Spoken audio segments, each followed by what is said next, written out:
சம்பாதிக்கிறோம். அந்த அந்த பணம் எங்கேருந்து வருது? நம்ம உழைப்பின் ஒரு பை ப்ராடக்ட் அந்த பணம். அதை நம்ம இப்போ சேஃபாக வைக்கணும், பணமாக வைக்கக்கூடாது. சேஃப்ங்கிறது கோல்டு தான். அதனால தான் அதுக்கு சேஃப் ஹேவன் சொல்கிறோம்.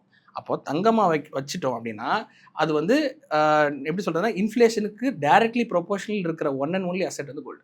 ஓகே. மற்ற எல்லா அசெட்டும் வந்து எப்படி வேணா ஒர்க் ஆகலாம். இப்போ திடீர்னு ஓவர் நைட்டில் கவர்மெண்ட் ஒரு நார்ம்ஸ் போடுற ரூல்ஸ் மாற்றினால ஒரு கம்பெனியோட ஸ்டாக் டக்குன்னு விழுகிறத நம்ம பார்த்துருப்போம்.